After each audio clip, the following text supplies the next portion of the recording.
The Trinka podcast, academic writing done right. Hi, my name is Dr. KK, and the Trinka podcast covers everything related to academic publishing and language technology. Today, I'm very excited to welcome you all to part one of my conversation with Ido Rosenzweig, the Director of Research at the University of Haifa. Let's jump right in. Hi, Ido. How are you doing? I'm good, thank you. How are you?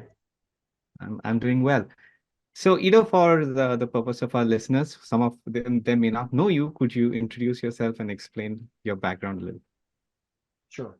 I'm Dr. Ido Rosenzweig. I'm currently Director of Research on Terrorism, Belligerency, and Cyber at the Minerva Center for the Rule of Law Under Extreme Conditions at the University of Haifa, where I'm in charge of different aspects, but one of the aspects I'm mostly proud of is our work on young researchers or early career researchers. And I've been working in that center for the last 10 years. Mhm. And alongside of that, I'm also the chairperson of ALMA, Association for the Promotion of International Humanitarian Law, an NGO stationed in Israel, which is based on the notion of working on the discussion and understanding of the laws of war, which is international humanitarian law. And on top of that, I have this cute little alias that is called PhD Genie, which is on Twitter or X today, and I've been operating that in the last few years, and then it's a place where basically on the one hand, and I can express my quite weird humor, and apparently people enjoy that, and on the other hand, it is a very good platform to promote and help spreading the word on challenges and struggles within PhD and academia process generally. Right, right. And I'm one of your followers on Twitter on PhD Genie, and I love the memes that go around. But before we get into the humor, we have to at least spend some time talking about the conflict in Israel, in the Middle East. So I'm aware that you're very vocal about it. You have strong opinions related to it. So what can you summarize how you're feeling, and especially as a researcher or an expert in international law, and especially in this field, can you explain your perspective quickly? Well, quickly is quite difficult thing to do. This is a very heavy thing to discuss. But generally, it is not a secret that this region has known several problems and difficulties and conflicts in the last decades. And one of the highest thresholds of conflict that we have experienced in recent years is the current one, which started on October 7th with a massive and horrible attack from Hamas, that from the Gaza Strip towards Israel, where I because we want to do it brief, I won't go into all the horrific stuff that took place on October 7th. Israel was in a position that they had to defend itself, which meant to launch initially an airstrike and then a ground operation. And it has escalated to a very difficult conflict or war between Israel on the one hand and Hamas in the Gaza Strip on the other hand.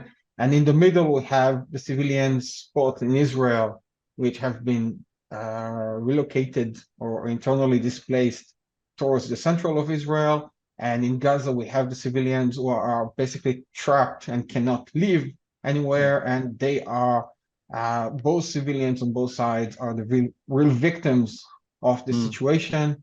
Alongside that, we also have what about 130 hostages being held in the Gaza Strip, incommunicado, which on its own is a war crime and a crime against humanity. And the discussions that we are having all over, where are the boundaries of an armed conflict? What are the limitations? Clearly, every armed conflict has limits and has rules, and it is important that all sides to a conflict follow those rules of war, and within that try to ensure that to minimize or avoid damage to the civilian population. But unfortunately, as international humanitarian law or the laws of armed conflict say, or it doesn't say that, but it does accept that a certain amount of damage to the civilian casualties will be accepted as long as it's not disproportionate. And this Mm. is where we have so many discussions and forums and panels being done within academia or within practical aspects to try to understand where are those limits. And of course, we have a lot of responses from the international community, where some are claiming, in my perspective, falsely that Israel is committing genocide in the Gaza Strip.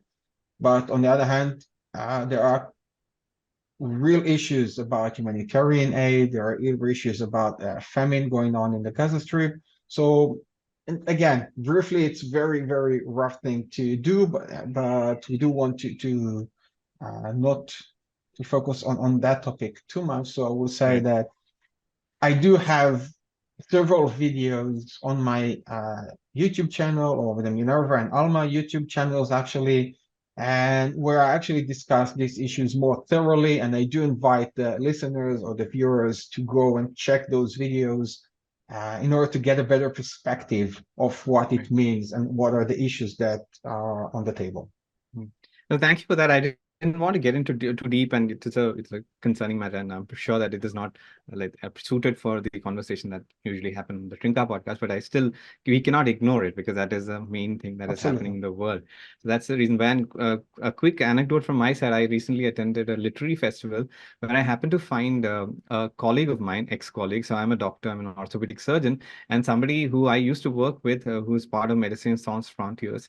So they were in Gaza and they written a book, and I got a copy of the book, but I went through their talk during the festival, and it was all about some of the photos and videos that they took, and I was deeply, as in, it was very difficult for me to go through that. It is more difficult than any horror movie that I've watched. So from the civilians' point of view, yes, we have to hopefully find a resolution to this conflict so that everybody can be, living in the way that they deserve to. So anyway, thanks for this. Let's get. So you mentioned the role of international law experts in navigating. So I'm going to quickly transition to technology because the Trinka podcast we talk a lot regarding language technology. So from the point of view of international law and technology, what are the things that, especially in a situation like this, how can technology help uh, to mitigate some of the concerns that we have?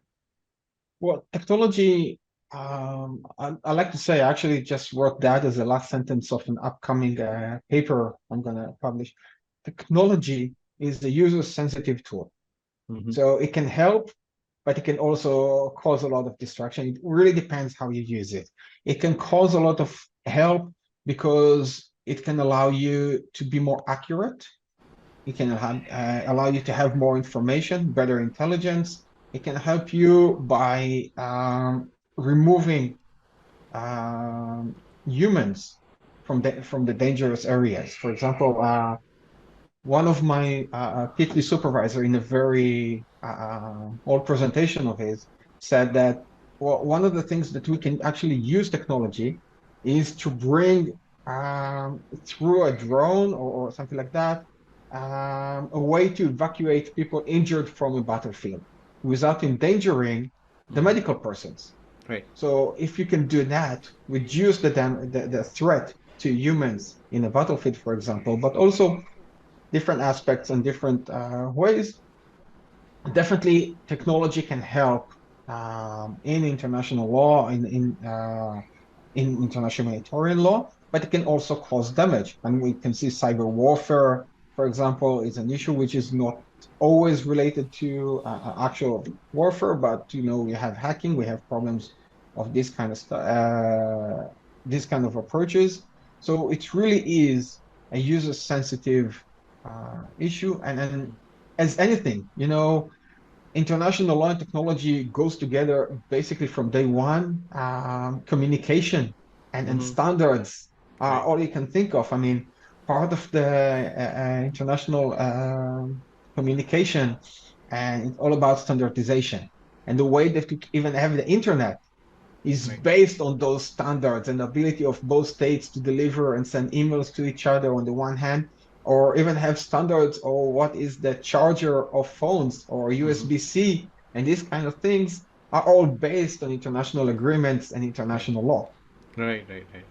Yeah, I see how it can be. I mean, recently I went to a trip and I did not have the adapter, and that completely paralyzed me as an individual. That's probably something that you mentioned. So you also seem to mention clarity in writing in the fact the international law fields and all the documents. So has language technology in any form or fashion helped you or helped your field in terms of achieving what your goals are in terms of communication? The Trinka is a academic writing assistant, and so it is language technology to improve language communication. You use Mhm. technology. So from the international law point of view, has have tools or has technology assisted in clarity and communication in the sort of written sense? I have to think about that because it's not a day-to-day issue that we address, but clearly, as in any aspect, language technology, as you mentioned, that um, has the ability to facilitate and make it easier to communicate with each Right, other, and that would be the main aspect. I don't think there is a necessarily international law aspect to that directly, but right. it is facilitator is everything Mm. in every aspect that we do. Right. So, in terms of law, so I'm from the field of medicine. So, I mean, I guess medicine is also equally dense in terms of a lay person trying to understand. And for me, law constitutes one such subject area, which is very difficult for a lay person to get into in terms of the language that is used, etc. So, one of the advantages of modern AI technology is obviously simplification and summarization of complex dense text, and that is considered to be one of the easiest ways that you can incorporate the current AI tools into workflows for even lay people as well as for academicians. So from that point of view, do you think that let's say AI technology, maybe you can think of generative AI technology like ChatGPT, would that help, especially in the context of the conflict? Oh, in the context of a conflict, I don't think that would help much, but I think the again, I will go back to user sensitive. Mm-hmm. Um, we all know that it is very easy Mm-hmm. to use those AI tools, and if they are used properly and with the right, on the one hand, cautious, but on the other hand, the right directions, Mm-hmm. you can facilitate your way in a faster way. So as a lawyer, I need to work, especially in a common law lawyer, I need to work on precedents. Mm-hmm. And AI tool, a proper AI tool, can help me do a better research and identify which articles and which decisions I should read and focus on. Right. On the other hand, we do know that some of the, especially ChatGPT on its at least earlier versions, had the ability to invent papers and invent precedents to the extension that I actually looked for a paper on a specific topic, and it gave the name of one of my colleagues and a paper that that guy has never written before. And I actually looked at that. I looked at the title and I emailed that to him and I said, "You really need to write that paper. Mm-hmm. That title is amazing. That paper, I mean, this is your field. This is definitely your field, and you need to write that paper." So maybe it was foreseeing the future, but it is a very good tool when it's used properly Mm-hmm. and with the right direction. Right. Definitely, it is a good. I'm not sure it is relevant necessarily to conflicts from the Mm-hmm. armed conflict, but from the legal conflict, yes, if you use it properly, it can save you a lot of time. So interestingly, so I have for the last maybe 12 months or so, I have started figuring out ways to use. I mean, ChatGPT is one such thing. So there are several other things. As you mentioned, the older version of ChatGPT was not as reliable. Hallucinations, the made up things were common.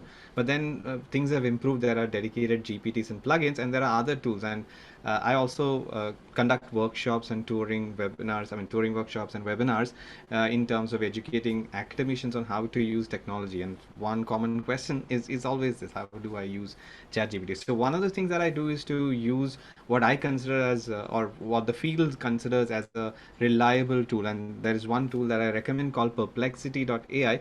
It is you can ask it questions and it'll give you some summarized answers with citations which are directly linking to the actual sources. So I often catch up on things that I'm not too familiar with. Especially, for example, I did use one of these tools to summarize the current conflict situation, just to see, and so that I can continue my reading before I prepared for so that's always there. I think there is the positive, and the user has the responsibility to use it for the right purpose.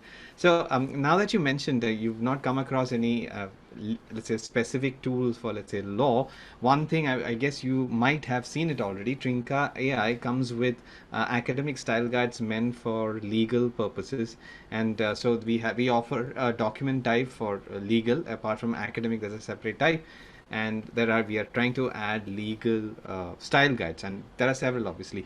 So it does that in terms of style guide application and in terms of grammar check. Is there any scope? Have you seen the scope for such a tool, and would there be a lot of use cases for somebody from the field of law for using such a tool?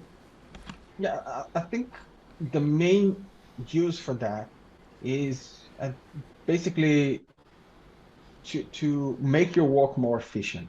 Mm-hmm. If you do it properly, if you know what you're looking for, and use it carefully, because eventually, we've been working with technology forever. There is Right. no bulletproof system. So you need to double check, and you need to do the academic verification, and you definitely need to read the sources that you're using. But it does help you to work faster, to not waste time you know on irrelevant aspects of your writing, and it helps you to be more focused and more efficient. And if you do it properly, if you use it properly, and you do all the double checks that you need, it will definitely save you time and ensure that your work is more organized. And, you know, eventually, especially as a lawyer, I don't practice law with customer. I do more of research. My approach is more research, but I'm sure that also people come from the practice and actually work and represent people. Um, then, the client is paying for your time. So if you use tools to be more efficient, you can reduce the cost to the client, and the client will like you better at the end of the road, assuming that you do your job properly. Right, right. Yeah, that's a thing that I resonate with in terms of my own personal stance, as well as the thing that I generally, my principle is that, you try to use technology to facilitate your workflows, whatever it might be, so that you can get more time to do the things that humans are really good at doing, in creativity and innovation. So linking thoughts and everything. At least AI tools are, as of now, not as good as humans. Maybe in the future there will be a lot more. And talking about the facilitation that technology and AI can bring, one thing I am passionate about is education in terms of transferring knowledge. And you are you have a teaching role, and you teach students, I suppose. From that point of view, what do you think? How will technology affect the educational technology bit? How will it help move forward education Yeah. in the future? This is currently the million-dollar question in academic education, not just academic education, also in high school and secondary school, and everyone are trying to use these kind of tools. Um, for me, there are, pros and cons for that, but because AI is not as good in my home language in Hebrew, then the students are still not as advanced in the use of AI during academic, but it's getting there. Slowly, it's getting there. But, you know, it's not always about, when the internet came into our lives, Mm-hmm. there was a question how that will affect research. And I think it broadened our ability to read more sources to the point where we need tools, AI tools, to make sure that we are more focused. In 30, 40 years ago, when you had to do your PhD, you were bound by what the library is offering. Now Mm-hmm. you're not bound by that. And this is the equivalent of what we're going to do is teaching. So teaching is going to get that same effect. And I think teachers or educators will have to adjust the way we teach students in a way not to focus more on reading and Mm-hmm. writing, but more about understanding.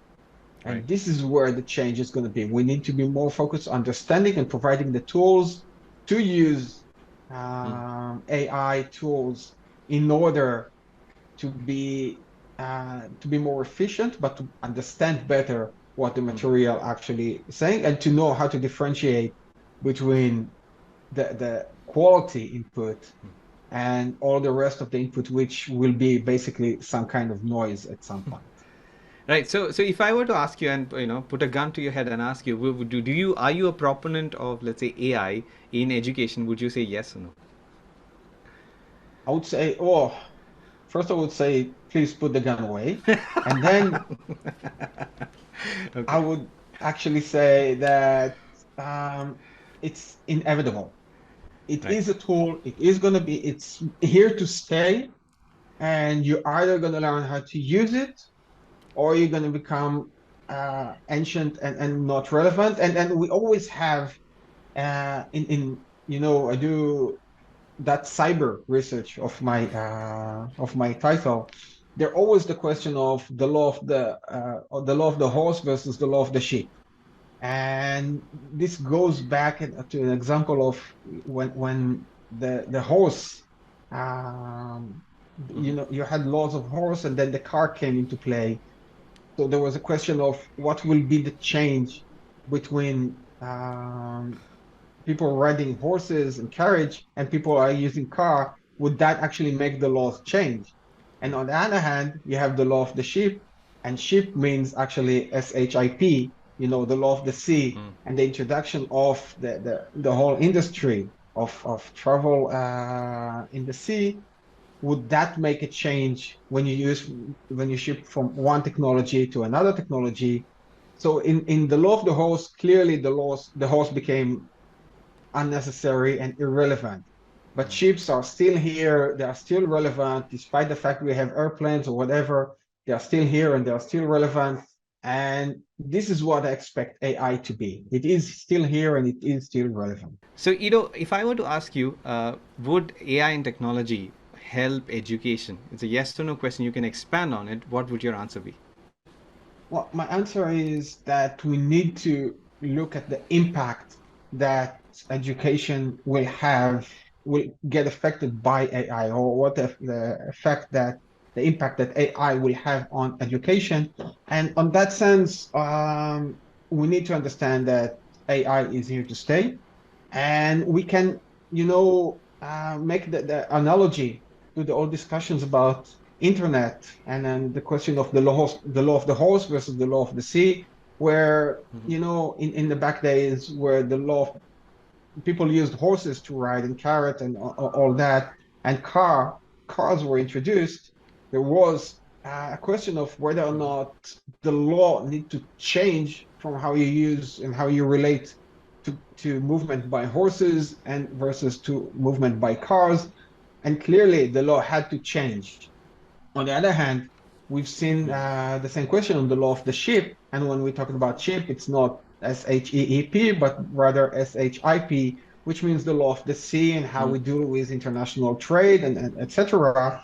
And despite technological changes, the law of the sea remain mainly the same throughout the times, and we can see that technology can have a significant effect or it can have marginal effect on the situation on the ground, on the legal aspect. And I think if we compare that to education, um, I would go more on the whole side and not on the ship, because education will get changed. AI is here and it is here to stay, and we have to adapt the way we teach and the way we convey the material in order to move with technology and not stay behind. So, once again, on behalf of everybody who's responsible for bringing wonderful content in the Trinka podcast, this is Dr. KK signing off for the Trinka podcast, academic writing done right. I'll see you in the next one.